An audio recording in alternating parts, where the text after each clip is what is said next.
Hi guys, good evening. Welcome back once again to the EdWord. I'm your host Eddie, and in tonight's video I will be doing my, again apologies for the delay, but I'll finally be doing my episode review for the latest episode of Zoo, which premiered last Thursday on CBS. Damn! That was the kind of episode that it was. Lots of moments that made you go, damn! It was something else. Now, before I start gushing on and on about it, I keep going on and I talk too much for too long, please be warned that this video review will be full of big spoilers regarding the most recent episode of Zoo. So if you are not caught up on Zoo by this episode or the last couple episodes, do not keep watching or listening, as I will be going into spoilery details. So you have been warned. That being said, great episode. The opening scene alone, where they're luring the vultures away from New York. And then Mansdale breaks out of his cage, and he's trying to find a place to hide. He's like, ooh, this car will make a good spot. And then the team's deciding, oh, we got to think of a way to get the signal down into this volcano and kill all the hybrids. What's heavy enough that we could send into the volcano? Oh, that car will work. And they start pushing it in, and then you see the look on his face. He's like, uh-oh, wait a minute. No. And it cuts, and then meanwhile, while this is happening, it cuts back and forth between that scene and then Jamie being held under arrest in the precinct, and she keeps telling Mitch and Logan, I need Mansdale. You got to get Mansdale off the plane and get him here now. And it cuts back. It's like cutting back and forth between Jamie and Mansdale in the car, and then sure enough, they push the car out with Mansdale in it. And he and the hybrids go down to the volcano. They all die. I was like, oh my god, wow. Well, that's one way to get rid of him. But of course, none of them knew he was in there until they realized after the fact, oh no, that's not good. This episode was just filled with so many great moments. Mitch being a total smartass and a dick to Logan. I mean, he was being a bit judgmental. But, it was also quite amusing to watch.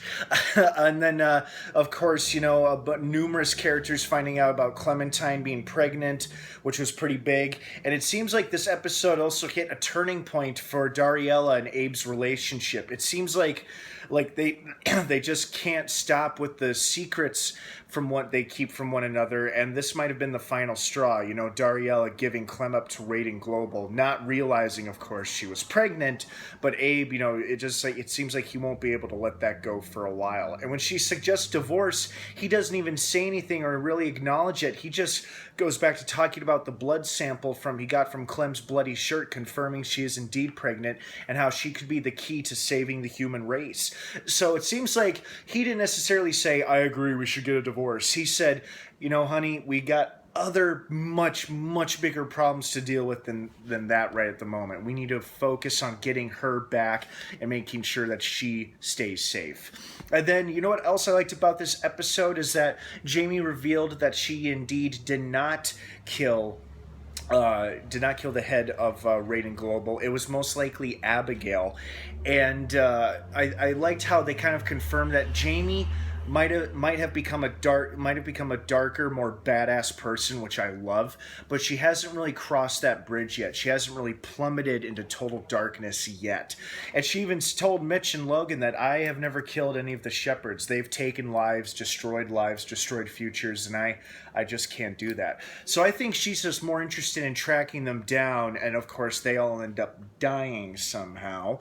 But anyway, I thought that was an interesting reveal that even, and I loved how Jamie reveals that she ended up playing both of them because she knows both of them well enough that they both want to prove each other wrong, and that's why she fessed up to the murder so they could get access to the file she wanted to see, that she needed to see.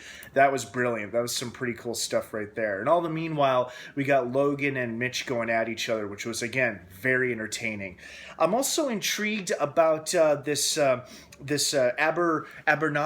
or Apernagos or something like that, the mutant that's knew Jackson's name when he and Tessa got into the trailer.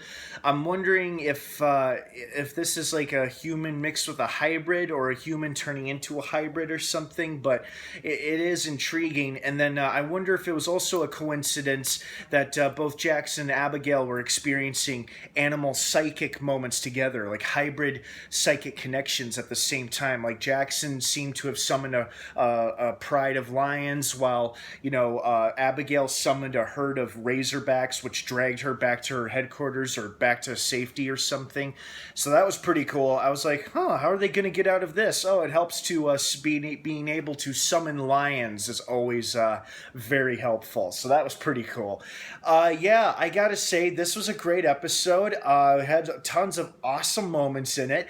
That opening scene alone killed me because I'm like, okay, do they know he's escaped, and do they know he's in the car when they decide to push it out, or is it just completely coincidental? And then it keeps cutting back and forth to the New York where Jamie and Mitch are like, okay, I need Mansdale. Get Mansdale here. Get him off the plane. It cuts back to him. He's like, going into the volcano with the hybrids going after him. That was nuts. I loved it. I was like, whoa, okay, here we go.